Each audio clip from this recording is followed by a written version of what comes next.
She came to restore antiques and uncovered a crime worth millions. Nina's workshop smelled of varnish, old wood, and the faint trace of paint thinner, a comforting chaos she had grown used to over years of meticulous labor. Each scratch on the antique furniture, every worn edge on a cabinet told a story she could feel with her hands. Yet today, her usual calm was punctuated by a flutter of anticipation and unease. The call she had received yesterday had promised her the opportunity of a lifetime, restoring a priceless collection of antiques in the sprawling estate of the Vanderbilt-Clairmonts. Stepping into the grand foyer of the estate, Nina felt a pang of disorientation. Marble floors gleamed under crystal chandeliers, and walls were adorned with centuries-old paintings, their frames heavy with gold leaf. It was a world far removed from her humble workshop, a universe of privilege and expectation where every gesture, every glance, seemed weighted with unspoken meaning. She clutched her tools a little tighter, aware that her hands, accustomed to wood, glue, and patience, might feel out of place here. It was then she met Luke. He emerged from the library, tall and composed, a subtle weariness in his eyes betraying months spent on volunteer missions in Africa. His presence was a stark contrast to the polished elegance of the estate, genuine, grounded, and unmistakably human. "Welcome," he said, offering a hand that carried the confidence of someone comfortable in both worlds, the opulent surroundings and the rough edges of human experience. "I'm Luke. I'll be overseeing the restoration project." Nina shook his hand, noting the warmth beneath the practiced formality. "Nina, it's an honor," she replied, trying to steady her nerves. As days passed, their interactions became a delicate dance of professionalism and subtle curiosity. Luke was drawn to Nina's authenticity, her refusal to be impressed by wealth or prestige. Nina, in turn, admired Luke's earnest desire to matter beyond the confines of a gilded name, his commitment to making a tangible difference in the world. One afternoon, while carefully restoring an 18th-century secrétaire, Nina noticed something unusual. A section of the wood paneling resisted her attempts at repair, and with careful pressure, she discovered a hidden compartment. Inside lay a bundle of documents, yellowed with age yet meticulously preserved. Her pulse quickened as she examined the papers, financial records, correspondence, and contracts detailing a modern pyramid scheme that traced its roots directly to the Vanderbilt-Clairmont fortune. Shock gave way to disbelief, then a creeping sense of responsibility. These documents were more than historical curiosities. They revealed that the family fortune, and perhaps the estate itself, was built on the exploitation of thousands of small investors. Nina's hands trembled as she tucked the papers safely away. The weight of the discovery pressed on her chest. Knowledge that could destroy reputations, ruin livelihoods, and upend the life of the man she was beginning to care for. Her growing feelings for Luke now carried a dangerous edge. Every smile, every shared laugh, was shadowed by the skeleton she had uncovered. Could she confront him? Should she? Or would revealing the truth risk destroying both the trust between them and the fragile connection forming in the quiet moments amid the estate's grandeur? Meanwhile, Luke remained unaware of the secret resting in Nina's hands. He watched her work with an almost reverent attentiveness, silently acknowledging her skill and dedication. Yet even as he marveled at her craft, a subtle tension lingered. The knowledge that Nina belonged to a world entirely separate from his own, and the quiet fear that the distance between them might be insurmountable. The estate itself seemed to hold its breath, corridors and chambers echoing with unspoken questions.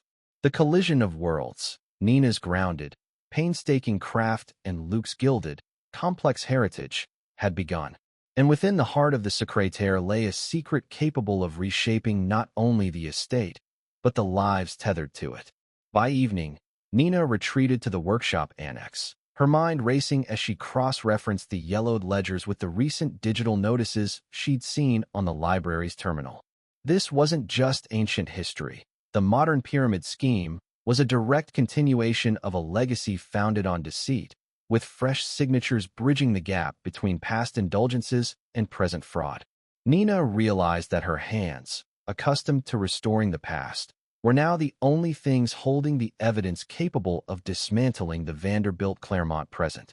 The skeleton in the closet was no longer a relic. It was a live wire, and touching it would test the structural integrity of everything she had begun to build with Luke. The Vanderbilt-Clairmont estate gleamed under the afternoon sun, its manicured gardens and marble facades a silent testament to centuries of power and privilege. Nina walked through the halls, clutching her tools, feeling the weight of every gaze and whispered expectation. Today, she had been summoned to the dining room, and the tension in her stomach was almost unbearable. Beatrice Vanderbilt-Clairmont, Luke's mother, was waiting. She was a woman of immaculate poise, every movement calculated, every smile carefully measured. Her eyes, sharp as polished gemstones, took in Nina with a mixture of appraisal and subtle judgment. "Nina, welcome," Beatrice said, her voice lilting with practiced charm. "We've heard much about your talents. It's not often one finds someone capable of restoring pieces of history so delicately." She gestured to the seat across from her at the long, polished oak table. "Please sit. Let us talk." Nina sat, acutely aware of the glittering eyes of the other guests at the private dinner, friends, distant relatives, and socialites who moved with the ease of inherited influence. Beatrice began her gentle barrage. She asked questions not about Nina's craft, but about her origins, her financial situation, her education. Each inquiry, subtle and civil, was designed to highlight Nina's modest background. "You must find it quite different, working in such surroundings," Beatrice said, her smile never faltering. "A workshop, tools, dust, compared to the sophistication of our collection. It's admirable, certainly, but one wonders if the transition is not overwhelming." Nina felt a flicker of self-consciousness. Every word was a delicate pinprick, a reminder that she did not belong here in the eyes of those who measured worth by wealth and lineage. Yet she maintained her composure, responding with grace, though the tightening in her chest betrayed the pressure mounting inside. Then came the subtle shift. Beatrice's words turned to insinuation. She spoke of Nina's access to the secretaries, the archives, and the hidden compartments, hinting that curiosity, though natural in a restorer, could also be construed as ambition beyond one's station. "Some secrets," Beatrice murmured, almost as an aside, "are better left untouched. Certain discoveries can complicate relationships and reputations." Nina's heart skipped a beat. She recognized the veiled warning, the unspoken knowledge that Beatrice was aware of the documents she had uncovered. Yet, the matriarch offered a tantalizing compromise. "I could assist you. Provide a grant for your own gallery," she said, her eyes softening just enough to make it seem sincere. A gesture of goodwill, but it would require discretion, and perhaps a reconsideration of certain attachments. Every fiber of Nina's being bristled. She understood the proposition, silence in exchange for wealth, influence, and safety. But it came with strings invisible to the casual observer. The price was compromise, not only of her principles, but potentially of her relationship with Luke. As the dinner progressed, Luke appeared from the library. His gaze met Nina's across the table, and she saw a flicker of warmth in his eyes, quickly shadowed by subtle concern.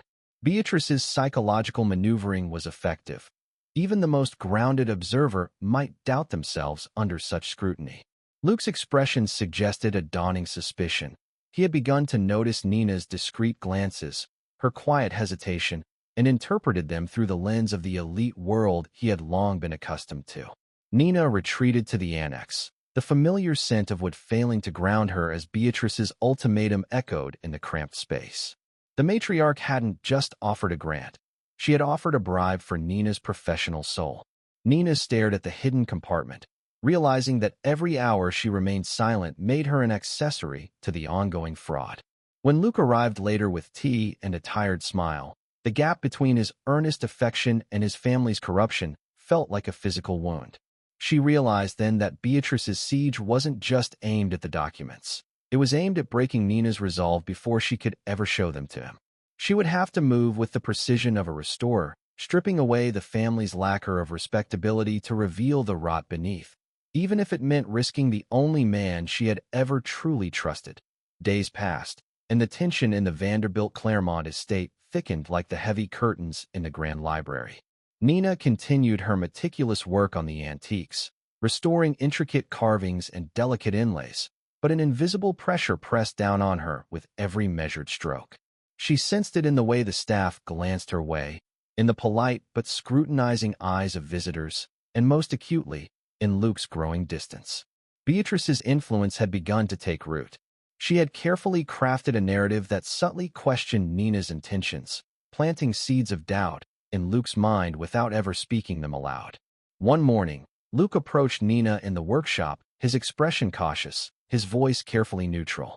"Nina, I heard something about your previous work," he said, eyes flicking toward the restored secrétaire. "Some rumors. People are saying you might have had dealings with private collectors, and, well, that your interest in wealthy clients isn't entirely professional."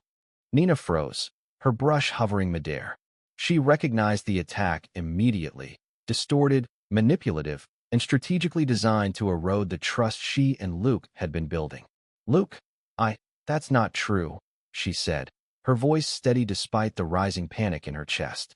"My work has always been about the art, the history, the pieces themselves, not the wealth of anyone who owns them."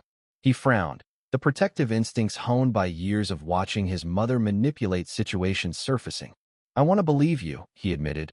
"I really do. But this is the world you're in now. It's not just about antiques. There's money, influence, expectation.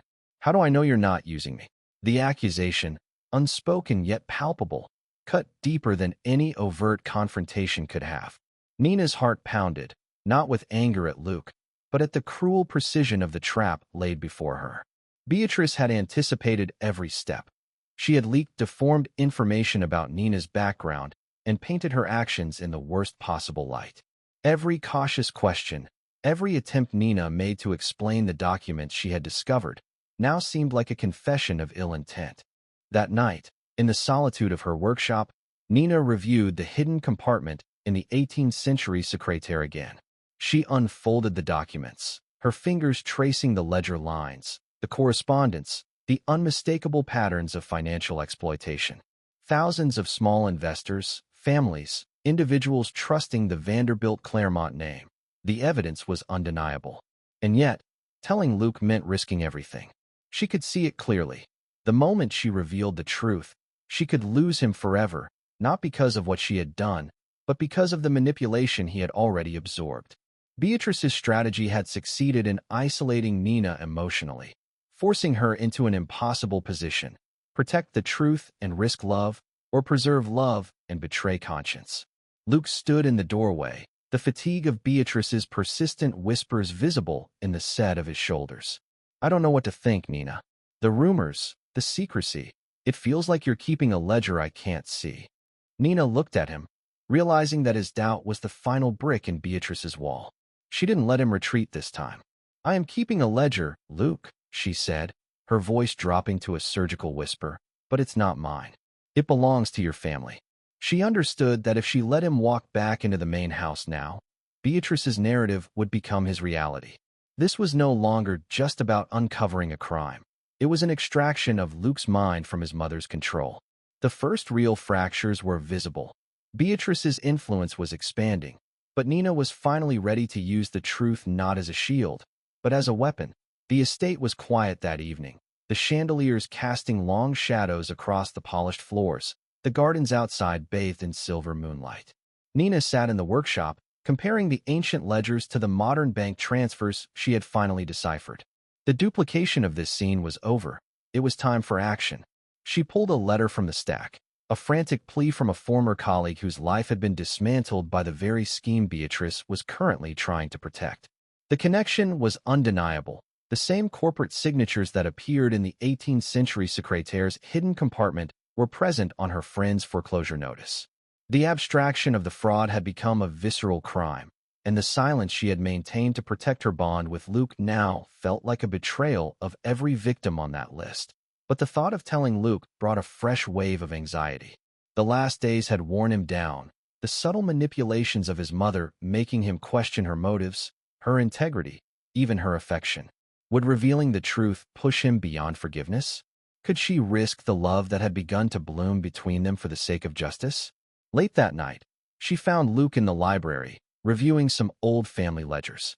He looked up when she entered, his expression guarded, shadowed by lingering doubt. I need to talk to you," Nina began, her voice steady despite the turmoil inside. She placed the documents gently on the table, sliding them toward him. Everything you've been told about me, about my intentions, is false. Look at these. They show the truth about your family's business. I didn't want to believe it either, but it's here, and people's lives are at stake. Luke's eyes widened as he examined the papers. His fingers traced the ledgers and correspondence, the clear evidence of exploitation. Conflicting emotions flashed across his face: shock, disbelief, anger, and a deep, gnawing hurt. "Why didn't you tell me sooner?" he asked, his voice tight. "Do you have any idea how this looks? How I've been manipulated?" "I tried," Nina said, her voice low, urgent. "But every time I approached you, the circumstances made it look like I was the one deceiving you. I couldn't find a way to prove it without jeopardizing your trust further. I had to be certain, Luke. Certain before I came to you." The weight of the revelation hung in the air, dense and suffocating. Luke's mind raced, replaying the past days, the subtle tension, the doubts planted by his mother, the questions that had gnawed at his heart. Beatrice's influence had been pervasive, but here was the undeniable truth, presented with clarity, courage, and unwavering integrity. Finally, he took a deep breath, his gaze meeting hers, searching for the sincerity he had always known. I see now," he admitted, the first cracks in his doubt showing. "I let myself be manipulated. I almost lost sight of what mattered. Not wealth, not reputation, but truth. And you." Nina felt a rush of relief, tempered by the awareness that the battles were far from over. Beatrice would not relinquish control quietly. Indeed, the matriarch had one final move prepared: a forged letter suggesting that Nina had sold copies of the documents to rival collectors, painting her once again as a schemer rather than a savior. But in that moment, Nina and Luke's fragile trust held firm. The choice had been made: truth over convenience, integrity over fear, love not overpowered by doubt, but strengthened by courage. Together, they could face whatever machinations awaited. The moral and emotional lines had been drawn, and they stood on the side of justice. Outside, the moonlight shimmered on the estate's fountains, reflecting in the polished marble as if the very house recognized the gravity of the moment. The hidden secrets of the past could no longer be buried. The skeleton in the secrétaire had forced them into the light. And for the first time, Nina felt that the collision of their worlds might not destroy love, but forge it into something resilient, tempered by truth and shared courage. As they left the library, documents secured and plans forming, Nina understood the lesson that the past had delivered. Love, like justice, required bravery, honesty, and the willingness to confront uncomfortable truths, even when the world demanded silence. The Vanderbilt-Clairmont estate was eerily quiet the next morning, a deceptive calm before the storm. Nina and Luke had spent the night reviewing every document, cross-referencing financial records, and confirming the evidence of the pyramid scheme that had underwritten generations of opulence. The truth was indisputable, and the weight of responsibility pressed on them both. Luke's initial shock had given way to determination. He would no longer be a passive participant in the moral compromises of his family. Standing in the grand library, he turned to Nina, the resolve in his eyes tempered by vulnerability. "We have to do this the right way," he said. "We report everything to the authorities. Federal Bureau. No shortcuts, no hiding, no compromises." Nina nodded, feeling a surge of pride and relief. Together, they composed a meticulous report, ensuring that the evidence was airtight, that the network of deceit could no longer be used to harm innocent people. Each ledger, each letter, and every document they submitted would dismantle the carefully constructed illusion of wealth and morality that Beatrice had maintained for decades. Meanwhile, Beatrice's final gambit had begun. A forged letter, claiming that Nina had already sold copies of the documents to rival collectors, circulated among the estate staff and even reached some of Luke's acquaintances. The insinuation was subtle but poisonous. Luke, however, now armed with clarity and trust in Nina, did not waver. He confronted his mother privately, the words steady but firm. "Mother, enough," Luke said, his voice carrying the authority that had been forged in the fire of truth. "We are doing the right thing. There is no room for deceit anymore. I will not let your lies dictate my actions, or our lives." Beatrice's composure faltered for the first time. She realized that the power she had wielded for so long, through manipulation, charm, and coercion, was crumbling. The mansion, with all its grandeur, could not shield her from the consequences of decades of exploitation. The legal process unfolded with a mixture of tension and resolution. Federal agents arrived, taking statements, reviewing documents, and securing evidence. The magnitude of the fraud became a public reckoning. As federal agents dismantled the Vanderbilt-Clairmont empire, the estate was liquidated to compensate the victims, leaving the family name in ruins. But for Luke, the loss of prestige was the price of liberation. Sitting in the workshop amidst the packing crates, he reached for Nina's hand. The foundation was rot, Nina. We had to tear it down to see if anything real was left standing. Nina squeezed his hand, her smile reflecting a quiet triumph that went beyond the legal victory. We're not restoring a legacy anymore, Luke, she said, looking at the bare walls of the annex. We're building something that doesn't need a hidden compartment. Plans for their shared future took shape. The workshop, once Nina's solitary sanctuary, became a symbol of renewal. Together, they would restore not just antiques, but lives, starting with their own.